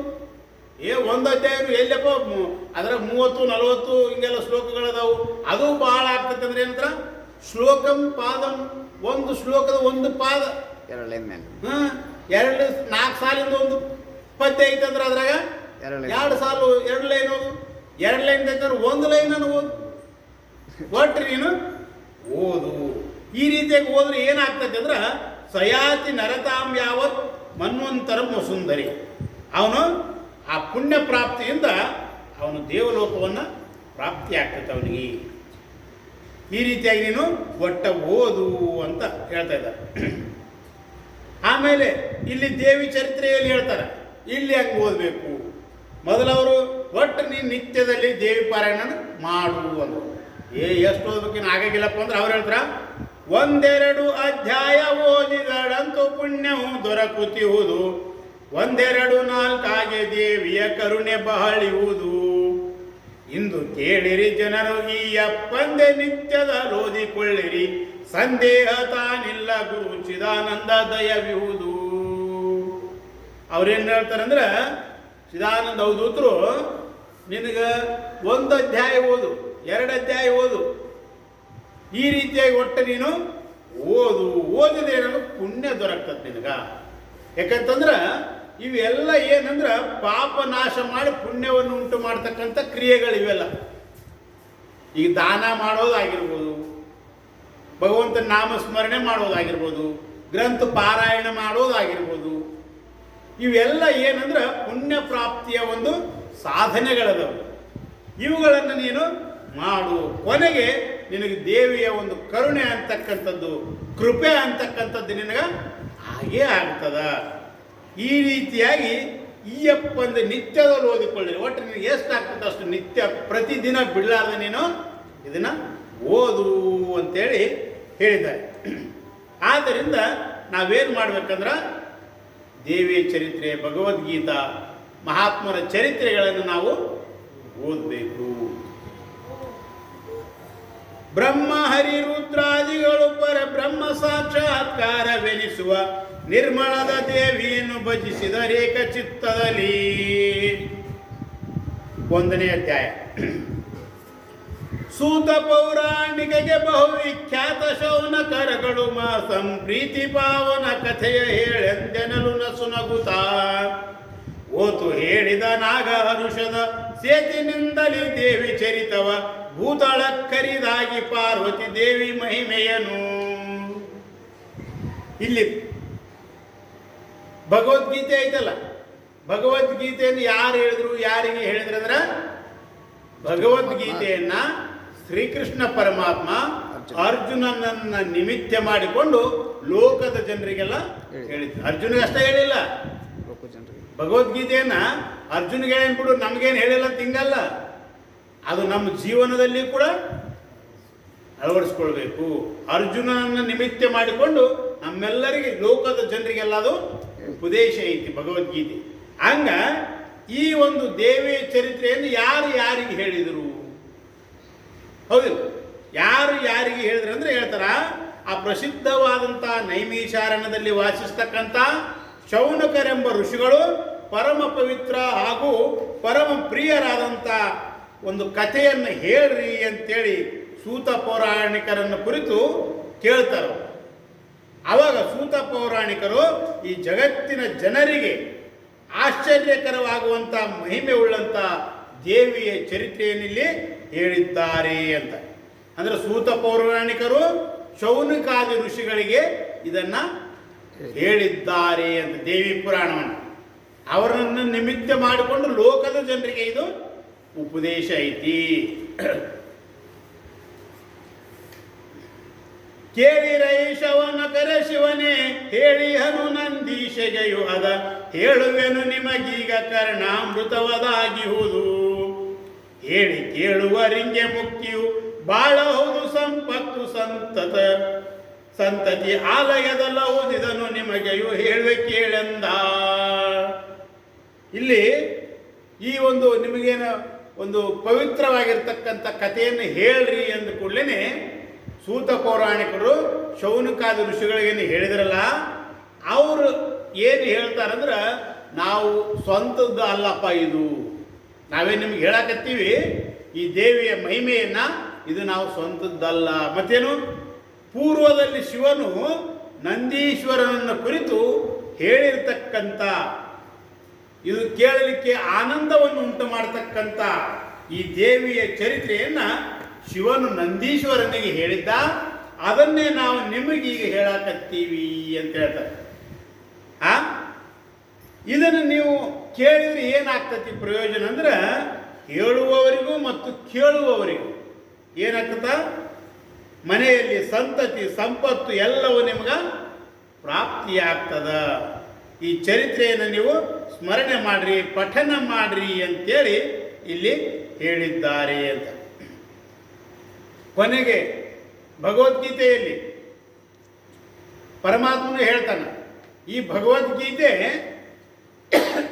ಇದು ಎಲ್ಲಿದಪ್ಪ? ನಾನು ಸ್ವಂತ ಹೇಳಕತ್ತಿಲ್ಲ, ಇದನ್ನ ನಾನು ಸ್ವಂತದ್ದಲ್ಲಿದು. ಮತ್ತೇನು? ಸರ್ವೋಪನಿಷದೋ ಗಾವೋ ದೋಗ್ಧ ಗೋಪಾಲನಂದನ ಪಾರ್ಥೋ ವತ್ಸ ಸುಧೀರ್ ಭೋಕ್ತ ದುಗ್ಧಂ ಗೀತಾಮೃತಂ ಮಹತ್ ಅಂತ ಹೇಳ್ತಾನೆ ಭಗವದ್ಗೀತೆಯಲ್ಲಿ ಪರಮಾತ್ಮ. ಏನು ಹೇಳ್ತಾನಂದ್ರೆ, ಈ ಭಗವದ್ಗೀತೆ ಏನೈತಲ್ಲ, ಸರ್ವ ಉಪನಿಷತ್ತುಗಳ ಸಾರ. ಉಪನಿಷತ್ತುಗಳು ಅಂತಕ್ಕಂಥ ಗೋವುಗಳಿಂದ ಸಂಗ್ರಹಿಸಲ್ಪಟ್ಟಂಥ ಅಮೃತ ಐತಿದು. ಯಾವ ಅಮೃತ? ಗೀತಾಮೃತ. ಗೀತೆ ಅಂತಕ್ಕಂಥ ಅಮೃತ ಐತಪ್ಪಿದು. ಎಲ್ಲ ಉಪನಿಷತ್ತುಗಳ ಸಾರ ಇದರಲ್ಲಿ. ಹೆಂಗ ಆಕಳಗಳನ್ನು ಹಿಂಡಿದ್ರೆ ಹಾಲು ಬರ್ತದೋ ಹಂಗ ಉಪನಿಷತ್ತು ಅಂತಕ್ಕಂಥ ಆಕಳಗಳಿಂದ ನಾ ಏನು ಮಾಡೀನಿ? ಗೀತಾಮೃತವನ್ನು ಹಿಂಡಿಟ್ಟೀನಿ. ಅದನ್ನು ಯಾರನ್ನ ನಿಮಿತ್ತ ಮಾಡಿಕೊಂಡು, ಈಗ ಆಕಳ ಹಿಂಡ್ತಾರೆ ಹಾಲು ಹಿಂಡಬೇಕಾದ್ರೆ ಹಂಗ ಹಾಲು ಕೊಡ್ತೈತೆ. ಅದು ಮೊದಲು ಕರು ಬಿಡಬೇಕು. ಕರು ಬಿಟ್ಟಾಗ ಅದು ತರಿ ಬಿಡ್ತೈತಿ, ಅವಾಗ ಹಾಲು ಬರ್ತವೆ. ಹಂಗ ಭಗವದ್ಗೀತೆ ಉಪದೇಶ ಮಾಡಬೇಕಾದ್ರೆ ಪರಮಾತ್ಮ ಯಾರನ್ನ ನಿಮಿತ್ತ ಮಾಡಿಕೊಂಡ? ವತ್ಸ ಅಂದ್ರ ಕರು. ಕರು ಯಾರಿಲ್ಲಿ? ಪಾರ್ಥೋ ವತ್ಸ, ಅರ್ಜುನನನ್ನೇ ಕರುವನ್ನಾಗಿ ನಿಮಿತ್ತ ಮಾಡಿಕೊಂಡು ಸರ್ವ ಉಪನಿಷತ್ತುಗಳ ಸಾರವನ್ನೇ ನಾನಿಲ್ಲಿ ಹೇಳಿದ್ದೇನೆ ಅಂತ. ಹಾಗಾದ್ರೆ ಇದನ್ನು ಕುಡಿಯೋರು ಯಾರು? ಸುಧೀರ್ ಭೋಕ್ತ. ಈ ಗೀತಾ ಅಂತಕ್ಕಂಥ ಅಮೃತವನ್ನು ಕುಡಿಯೋರು ಯಾರು? ಯಾರು ಅಂದ್ರೆ ಜ್ಞಾನಿಗಳು, ತಿಳಿದಂಥವರು, ಬಲ್ಲವರು ಇದನ್ನು ಸೇವನೆ ಮಾಡ್ತಾ ಇದ್ದಾರೆ ಅಂತ ಹೇಳಿದ್ರು. ಇದನ್ನು ಈ ರೀತಿಯಾಗಿ ಉಪನಿಷತ್ತುಗಳಿಂದ ಬಂದಿರತಕ್ಕಂಥ ಜ್ಞಾನವನ್ನು ನಾನು ಅರ್ಜುನನನ್ನು ನಿಮಿತ್ತ ಮಾಡಿಕೊಂಡು ಈ ಭಗವದ್ಗೀತೆಯಲ್ಲಿ ತುಂಬಿದ್ದೇನೆ ಅಂತ ಪರಮಾತ್ಮ ಹೇಳ್ತಾನೋ. ಹಂಗ ಇಲ್ಲಿ ದೇವಿ ಪುರಾಣ ಅಂತಕ್ಕಂಥದ್ದನ್ನು ಶೌನಕಾದಿ ಋಷಿಗಳಿಗೆ ಸೂತ ಪೌರಾಣಿಕರು ಹೇಳಿದ ಮಾತು. ಇದು ಕೂಡ ನಾವು ಹೇಳಕತ್ತಿಲ್ಲಪ್ಪ. ಪೂರ್ವದಲ್ಲಿ ಆ ಶಿವನು ನಂದಿಯನ್ನ ನಿಮಿತ್ತ ಮಾಡಿಕೊಂಡು ಹೇಳಿರ್ತಕ್ಕಂಥ ದೇವಿಯ ಮಹಾತ್ಮೆ ಇದು ಅಂತೇಳಿ ಹೇಳ್ತಾ ಇದ್ದಾರೆ. ಅದರ ಬಗ್ಗೆ ಹೇಳ್ತಾರಲ್ಲಿ, ಒಂದು ದಿವಸ ನಂದಿಕೇಶ್ವರನು ಶಿವನಿಗೆ ಎದುರಾಗಿ ನಿಂತು ದೀರ್ಘದಂಡ ನಮಸ್ಕಾರಗಳನ್ನು ಮಾಡ್ತಾನೆ. ನಂದಿ ಮಾಡಿ ಆಗ ಶಿವನಿಗೆ ಹೇಳ್ತಾನ, ಹೇ ಪರಮಾತ್ಮ, ನೀನು ಶರಣು ಸಾಕು ಮಾಡು, ಏನೇ ಕೇಳ್ತಕ್ಕಂಥ ಅದನ್ನು ಕೇಳು ಅಂತೇಳಿ ಶಿವನು ಹೇಳ್ತಾನೆ. ಅವಾಗ ಹೇಳಬಹುದೈ ದೇವ ಕಿವಿಯಲ್ಲಿ ಕೇಳುವೆನು ದೇವಿಯ ಮಹತ್ವವನ್ನು, ಹೇಳಿಯನ್ನು ಧರಿಸು ಬಹಳ ಕೃಪಾಳು ಎಂದೆನಲು. ನೀಲ ಲೋಹಿತ ನಗುತ ಋಷಭನ ಮೇಲೆ ಕೃಪೆಯನ್ನು ಅರುಹಿ ಎಲ್ಲರೂ ಕೇಳುವ ಓಲ್ ಹೇಳಿದನು ಶ್ರುತಿ ಸಾರವನು ಶಶಿಮೌಳಿ. ಶಶಿಮೌಳಿ ಅಂದ್ರೆ ಆ ಶಿವನು. ಶಶಿಮೌಳಿ ಅಂದ್ರೆ ಇಲ್ಲಿ ಚಂದ್ರನನ್ನ ಧರಿಸಿರ್ತಕ್ಕಂಥ ಆ ಶಿವನು. ಆ ಶಿವನು ಹೇಳಿದಂಥ ಮಾತಿದು ಏನೇನು? ಶ್ರುತಿ ಸಾರವನು. ಅವ್ರು ಹೇಳ್ತಾರೆ ಶ್ರುತಿ ಅಂದ್ರೆ ಉಪನಿಷತ್ತುಗಳ ಸಾರವನ್ನೇ ಇಲ್ಲಿ ಹೇಳಿದ್ದೇನೆ ಅಂತಂದ್ರೆ. ಅಂದ್ರೆ ಹೇಳಬಹುದೇ ದೇವ ಕಿವಿಯಲ್ಲಿ, ಹೇ ಪರಮಾತ್ಮ, ನನ್ನ ಕಿವಿಯಲ್ಲಿ ನೀನು ದೇವಿಯ ಒಂದು ಮಹತ್ವವನ್ನು ಹೇಳು ಅಂತೇಳಿ ನಂದೀಶ್ವರ ಶಿವನನ್ನು ಕುರಿತು ಸಾಷ್ಟಾಂಗ ನಮಸ್ಕಾರ ಮಾಡಿಕೊಂಡು ಬೇಡಿಕೊಂಡ ಅಂತ. ಯಾಕಂದ್ರೆ ಯಾವುದನ್ನೇ ಒಂದು ನಾವು ಪಡ್ಕೋಬೇಕಾಗಿತ್ತಂದ್ರೆ ಅಲ್ಲಿ ವಿನಯ ಅಂತಕ್ಕಂಥದ್ದು ಬೇಕಾಗ್ತದೆ. ಈಗ ನೀವು ಸಾಮಾನ್ಯವಾಗಿ ಒಬ್ಬ ಸಾಹುಕಾರನ ಕಡೆ ಒಂದು ಸ್ವಲ್ಪ ಸಾಲ ತರಬೇಕಾಗೈತೆ ಅಂದ್ರೆ ನೀವೇನು ಮಾಡ್ತೀರಲ್ಲಿ? ಸಾಹುಕಾರ ನೀವು ಹೊಗಳ್ತೀರಿ, ಹೌದಿಲ್ಲ? ನಮ್ಮ ಸಾಹುಕಾರ ಅಂದ್ರೆ ದೊಡ್ಡ ದಾನಿಗಳಪ್ಪ, ಭಾಳ ಪುಣ್ಯವಂತರು ಅಂತೇಳಿ ಹೊಗಳ್ತಿರಲ್ಲ. ಅವಾಗ ಅವನಿಗೆ ಮನಸ್ಸಿಗೆ ಆನಂದ ಆಗ್ತದೆ. ಆನಂದ ಆಗಿ ಯಾಕೆ ಬಂದಿದ್ದು ಬಾ, ಏನು ಬೇಕಂತೇಳಿ ಅವಾಗ ಕೇಳ್ತಾನೆ, ನಿಮ್ಮಿಷ್ಟ ಇಷ್ಟಾರ್ಥ ಸಿದ್ಧಿಸ್ತದೆ, ಹೌದಿಲ್ಲ? ಹಂಗ ಇಲ್ಲಿ ನಂದೀಶ್ವರನು ಕೂಡ ಮೊದಲ ಶಿವನ ಹತ್ರ ಹೋಗಿ ದೀರ್ಘದಂಡ ನಮಸ್ಕಾರಗಳನ್ನು ಮಾಡ್ತಾನ, ವಿನಯವನ್ನು ತೋರಿಸ್ತಾನ ಮತ್ತು ಪ್ರೀತಿಯಿಂದ ಕೇಳ್ತಾನ. ಪ್ರೀತಿಯಿಂದ ನನಗೆ ದೇವಿ ಚರಿತ್ರೆ ನನ್ನ ಕಿವಿಯಾಗಿ ಹೇಳ್ರಿ ಅಂದಾಗ ಪರಮಾತ್ಮ ಏನು ಮಾಡ್ತಾನಂದ್ರೆ, ನಿನಗೊಬ್ಬವನಿಗೆ ಅಲ್ಲ, ಜಗತ್ತಿನ ಜನರು ಎಲ್ಲರೂ ಕೂಡ ಇದನ್ನು ಕೇಳಲಿ, ಆ ರೀತಿಯಾಗಿ ಕೇಳುವಾಗ ನಿನಗೆ ಹೇಳ್ತೀನಿ ಅಂತೇಳಿ ಆ ಋಷಭ ಅಂದ್ರ ನಂದಿಯನ್ನು ಉದ್ದೇಶ ಮಾಡಿಕೊಂಡು ದೇವಿ ಚರಿತ್ರೆಯನ್ನು ಶಿವನು ಹೇಳಿರ್ತಕ್ಕಂಥ ಮಾತನ್ನು ಇಲ್ಲಿ ಸೂತ ಪೌರಾಣಿಕರು ಶೌನಕಾದಿ ಋಷಿಗಳಿಗೆ ಹೇಳಿರ್ತಕ್ಕಂಥದ್ದೈತಿ.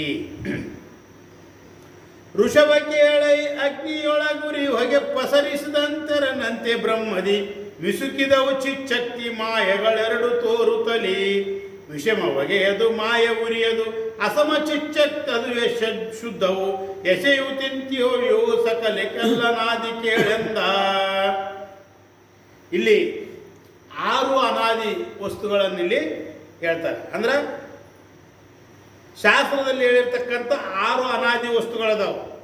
ಒಂದು ಜೀವ, ಈಶ್ವರ, ಶುದ್ಧ ಚೈತನ್ಯ, ಅವಿದ್ಯ, ಜೀವ ಈಶ್ವರ ಭೇದ ಮತ್ತು ಅವಿದ್ಯಾ ಚೇತನಗಳ ಸಂಬಂಧ ಅಂತೇಳಿ ಇಲ್ಲಿ 6 ಅನಾದಿ ವಸ್ತುಗಳನ್ನು ಹೇಳಲ್ಪಡ್ತಾರೆ. ಅದನ್ನು ಸ್ವಲ್ಪ ಸಮಯ ಆಗ್ತದೆ ಮತ್ತು ಇದರ ಬಗ್ಗೆ ನಾವು ನಾಳೆಗೆ ನೋಡೋಣ ಅಂತ ಹೇಳ್ತೀವಿ. ಈ ವಿಷಯ ಸಮಾಪ್ತಿಯಾಗಿದೆ. ಜೈ ಮಂಗಲಂ ಜೈ